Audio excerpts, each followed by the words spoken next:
All right, welcome into DodgerHeads, presented by DodgerBlue.com. My name is Jeff Spiegel, joined today by Bill Shaikin of the LA Times. Bill, thanks for joining us. How's the offseason? How's the MLB lockout treating you?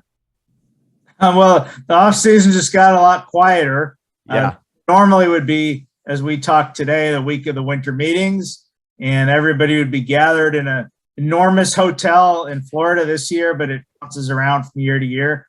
And we'd be running around in all sorts of crazy directions, staying up 24 hours a day, trying to figure out the latest rumors and what's happening and what's not. And right now, well, nothing is happening. Yeah, absolutely. Well, at least you're getting a little more sleep, it sounds like, maybe. Yeah. But the reason I wanted to have you on is because, as far as I'm concerned, you're the guy that I read the most and trust the most when it comes to this specific lockout. I don't know if that's a title that you would like to have. I mean, it's nice to be the best at something, maybe not to talk about MLB lockouts, but for those that are sort of just dropping in on a conversation around the MLB lockout, as simply as possible, how would you describe how and why we are here? Well, over the last few years, it's become apparent to everybody in the game, I think we could all agree that players' values have changed. It used to be, when a team went to go sign a free agent, like, look at what this guy's done. Of course we want him on our team. And now with analytics, we know that that's great, but what you really want to pay a guy for is what he's going to do for your team. Yeah. So we know that the older players aren't as valued as they used to be. The younger players are more valued. Teams would much rather spend $500,000 on a guy from their minor leagues versus $5 million on an average level free agent, say, if production is going to be about the same. So the average age in baseball has gone younger. The salaries have gone lower because of that, because baseball's salaries for years have been, okay, you get to the big leagues, team controls your salary for 3 years. Then you get arbitration, can't pick your team, but at least an arbitrator is involved in the salary. Then you get free agency 6 years in. Then you can pick your team. Then you can negotiate your deal, and then you can strike it rich. So the problem right now that the players have is that system has completely fallen apart. If you're an elite player, a Bryce Harper, a Manny Machado, if you want to use that leverage like a Mike Trout or a Mookie Betts, that's still there for you. Of course, you're obviously most recently, but for most players, their salaries have gone down to free agency. And so the owners have basically said, okay, we need to talk about a new deal. And the players have said, well, we've been talking about this for years. If you're going to value players at a younger age at a higher value than you have, then those players need to get paid better. And the owners to this point have said, we have a pretty good system. We like it. We're not willing to let guys leave their teams earlier in free agency, say after 5 years instead of 6. We're not willing to go to arbitration after 2 years instead of 3. And that's kind of where we're stuck. And part of it, you hone in on the money, right? We could talk about pace of play. We could talk about playoff situations. All this ultimately boils down to is money. And one thing you've been big on is MLB has made the claim, well, we have small market teams. And if we start doing some of these things the players want, then these teams won't be able to be competitive, et cetera. Is that as ridiculous of an argument as it seems on the surface? Well, when baseball adopted its revenue sharing system, this goes back a few years, the argument had been, the large market teams have such a huge advantage because they make more money, because a lot of the money in the sport comes out of your local TV contract. And the Dodgers, fortunately for them, have the best one in the sport. Okay there. Yeah. So the players had always said to the owners, there's plenty of money in the game. And if you are fighting between the large market owners and the small market owners, why don't you figure out a way to resolve it? And the owner finally gave up on the salary cap and said, okay, we'll do that. So now they have a revenue sharing program. And for years, management actually has said, look, it doesn't guarantee you're going to win as a small market. It certainly doesn't guarantee that you have a lot of money and you win, because the Yankees haven't won a World Series since 2009. But we think with smart management, you can win now because of the revenue sharing. There's enough money. Maybe you can't win every year, but you should be able to field a pretty good team more often than not. Clearly with some teams that hasn't happened. And so I think it's a bit concerning to the players that now the owners are saying, well, but, we can't change the system because, it doesn't work. Well, this is the system you want to save that you say it doesn't work. It's fascinating when you say that about small market teams and about the money situation, because I look and it feels like the owners take very small sample size examples and say, look, our system is not broken. Look, Corey Seager just signed for $325 million. Like the Tampa Bay Rays were in the World Series 2 years ago with a payroll of like $40 million. Like the system is not broken. Clearly it's working, and even you mentioned in one of your articles that one of the biggest concessions that they have made is, okay, fine, we'll do away with the qualifying offer, which you point out impacted a total of 14 players in the entire game. In a sport where there's, 30 teams and 40 guys per roster, it affected 14 guys this season, which leads me to, I think, the biggest question. And the answer might seem obvious to me, but you feel like somebody who is more in tune and probably a little less biased as somebody who's reporting rather than somebody who's a fan. It doesn't feel to me like both sides are negotiating in good faith. The fact that the owners had, a lot of these teams had no reservations at the winter meetings told me that they had already made up their minds. A lot of the fact that these teams are not willing to even negotiate on the things that the players would like to negotiate on. Do you feel like both sides are negotiating in good faith? Well, I will say this, that what happens in collective bargaining, and this is not unique to baseball, is that over the life of an agreement, maybe you learn things about how that agreement is working that the side didn't expect or the other side didn't expect. So it was pretty clear pretty early on in this agreement that the system wasn't working the way the players anticipated. Yeah. Now, players will tell you, of course, we anticipated teams would actually try to win. Right. Teams would take their revenue sharing money and invest it in players because that's what it says in the collective bargaining agreement they're supposed to do with that money. Yeah. And clearly not every team has done that. Certainly not to the level that the players would like because they filed a grievance about this. The analytics, everybody's seen that. There's no big secret about what's happening with player movement and rosters and who gets called up and who doesn't and who gets on contract and who doesn't. So these issues have all been on the table for years. And what happens in collective bargaining, and again, not unique to baseball, is that an employer where the collective bargaining agreement is in question and the employees want something else, usually will say, hey, the time to address that is in collective bargaining. That's the next agreement. We don't want to start renegotiating. Right. Yeah. Well, now that we've gotten to the collective bargaining negotiations, the players, I think, were hopeful that the owners would say, okay, well, we understand what you're saying. Let's try to, figure out a compromise or meet you halfway. And at least from the players' point of view, the owners have said, and Bruce Meyer, the players' negotiator, said this in his press conference last week after the lockout was imposed. MLB owners right now do not want to talk about lowering the threshold for arbitration. They do not want to talk about lowering the threshold for free agency. They do not want to talk about moving the luxury tax threshold up to the high number that the players think it should be at. So, with luxury tax, there's been a little bit of back and forth. With the other two, there's been none. Yeah.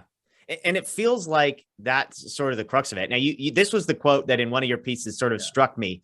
Say, the owners at least already have decided how the lockout will end. As the owners appear to see it based on the news conferences from both sides, the players will back off on what they have prioritized as core issues, or the next major league game will take place a long, long time from now. Two questions coming off of that. One is, do you think do you think that the players are going to be the ones that ultimately have to concede here? And secondly, is missing games really, in your estimation, in play? I think it's too soon to answer the last question because we're early in December as we talk today. If we get to February, what everybody's noticing, and Rob Manfred was pretty clear about this, he goes, nobody wants to have a work stoppage, but if we're going to have it, let's have it during the offseason. Yeah. We'll have time to negotiate. Spring training is 2.5 months away. The season is another 6 weeks after that. But also the deadline is off now, right? Everybody's trying to do something before December 1st when the old CBA expires. Right. Well, now that pressure's off. So everybody's, all right, let's sleep in a little. Let's take some time. Let's regroup. Let's do holiday shopping, whatever it is we're going to do. But the pressure isn't there to get it done now. So I think after the New Year's when you start to see how realistic. As far as your first question, I would say this. The crux of the players' argument is that revenues in the baseball industry have gone up and salaries have not. And it's only fair if the players are helping grow the sport. In fact, the players arguably are the sport because, yeah, you know, I mean, you know, you could put a uniform on me, but I couldn't hit a fastball. So, well, maybe if I was throwing it, Bill, you know, if I'm pitching and you're hitting, who knows? Maybe we could put something together. Yeah, nobody's paying to see that, though, my friend. So the owners would come back and say, look, whether our revenues have gone up and your salaries should go up in response to that is not really our problem, because we talked about this many, many times, many years ago, many negotiations. And the one position the union had was, we do not want a salary cap. Right. We want free market so that our best players can make as much money as they can. Again, as Corey Seager just did. So the owners would say, you know what, if you want the revenue and the salary to rise at the same time, so that every time we make more money as owners, you make more money as players, that's what they do in the NFL, and the NBA, and the NHL. It's called a salary cap. Right. And players negotiate for a certain percentage of revenue. So although I'm not in the room, I would imagine that the owners have made that point to the players. If you want to talk about your revenues, our revenues going up with your salaries, then let's talk about a salary cap. Yeah. Okay, one last question, Lockout related. I'm fascinated to think about how the negotiations that took place ahead of the 2020 season will have an impact on these negotiations. And I don't mean, obviously they were negotiating something completely different, which was how the 2020 baseball season was going to take place. But you get the sense in reading some of the pieces that are out there that there is maybe a stronger, I don't know what the steadfastness in the players. Like, hey, we went to the wall in 2020 and sort of got some of the things we want. Now, MLB ultimately decided on the 60 game. You could argue whether the players won or the owners won in that negotiation. Right. Do you think, like, is there any sense from your perspective that the players have either more or less confidence in their position now based on how things played out a year ago? Well, I think you have to go back to the last negotiations when we know now in retrospect, the players got their clocks clean. Yeah. And there was discussion about whether Tony Clark, who's the executive director of the Players Union, should keep his job because it was so one-sided toward the owners. And what the union decided instead to do was to bring in a seasoned veteran negotiator and let him be the guy who leads the talks. And not to say Tony did it all himself the last time, because that's not true. But like, we need a new face heading our labor team. So they brought a guy named Bruce Meyer. And he was at the National Hockey League Players Association before that with Don Fehr, who was, you know, the hardline baseball labor union leader for many, many years, who now runs the NHL Players Association. So when the pandemic came up and the owners and players reached an agreement pretty quickly, and I don't think with a lot of rancor about here's what's going to happen, not how long the pandemic would last. So it finally gets to the point where, okay, things are getting a little bit better in the country. We can start to negotiate what a season would look like. And the owners kept saying, you have to give us a discount plan, right? Because we're not going to have fans. We thought we would have fans, but we're not. And the players said, well, we gave you a discount already. Yeah. Because we're not getting paid for the games where you don't play. So it ended up being 60 game season. So everybody got, 60 over 162 out of their salary. And the owners kept repeating, and I don't know whether just because it was what they were told in the owners meetings or what have you. No, you have to give us a discount. It says that in the agreement. So finally, it was ridiculous. I can read too. So I had a copy of the agreement, and it did not say what Rob Manfred and the owners kept insisting that it did. So the players were able to hang together, and ultimately they did get a full day's salary for every game that they played. The problem this time around, while that was great at galvanizing the players, there's no such agreement right now in place. There's no agreement of any kind in place because the CBA has expired. So player unity is great, but there's no one document now that the players can point to that say, hey, if we just hold tight here, we're going to win. Yeah. Okay. I mean, it's fascinating too. I'll ask this question as somebody who's covered some of these. Like, have you noticed a progression in where fans fall as far as siding with the owners, siding with the players? And maybe even the more important question is, does it matter? Like if fans have shifted, let's say, from supporting the owners, which I think historically feels like how they have sided, and now maybe they've shifted to the players and player empowerment and that kind of a thing. Does that matter at all? It shouldn't. And everybody I thought had learned their lesson last year in the 2020 negotiations. It doesn't really matter how you end up. It just matters that you do end up because people want to see the games. I think you're right. Initially, over the decades of these various work stoppages, fans have tended to side with the owners because, oh boy, those $1 million players, I would go play for free. Well, the reason is, you know what every player on the Dodgers is making. That's public. You don't know what the owners are making. It's probably much more, you know? Their profits and losses, if any, are not shared publicly. So it became easy for owners. I don't know if they, started it, but they didn't mind when fans would say, hey, those greedy ball players. I think as time has gone on, and especially with the advent of social media, that the arguments that both sides make are scrutinized pretty quickly. And I think a lot of stuff that owners have said in the past that was scrutinized much later, or maybe not at all, it was instantly. For example, when they declared the lockout and imposed it at 9:01 p.m., whatever night it was last week, and Rob Manfred had a letter ready to go, obviously a long time before, saying, this is a defensive lockout. And, it doesn't take a genius to say, no, you are imposing right. You have to. There's nothing in labor law that says you have to impose a lockout when the collective bargaining agreement expires. It's your choice. Now, he can go ahead and explain it, and I think his explanation was solid. Like, look, if we do this now, we have the more time now before the season would start.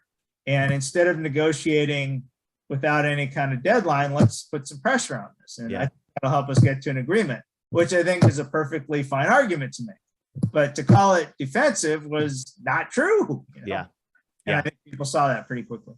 Fair. Well, awesome. Bill, let me get you out of here on one non-lockout question. Dodgers offseason, whenever this thing ends, I mean, Freddie Freeman, what do you think? What do you think how this plays out once baseball is back in our lives for the Dodgers? Well, I mean, Freddie's a great player. He grew up in Orange County, so he knows the area pretty well.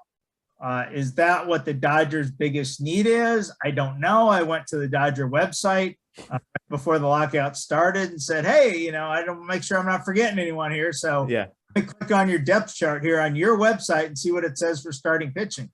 And it said Walker Buehler, great. Julio Arias, great. Tony Gonsolin, could be good. And that's it. It only listed like 3 guys. Yeah. That's probably their greatest area of need. Awesome. Well, Bill, thanks for your time today. Thanks for your coverage on this. Everybody watching, check out Bill's stuff at latimes.com. Bill, we appreciate the time. Enjoy the rest of the offseason. Hopefully this lockout stuff doesn't last too long. Okay. All right. Thank you.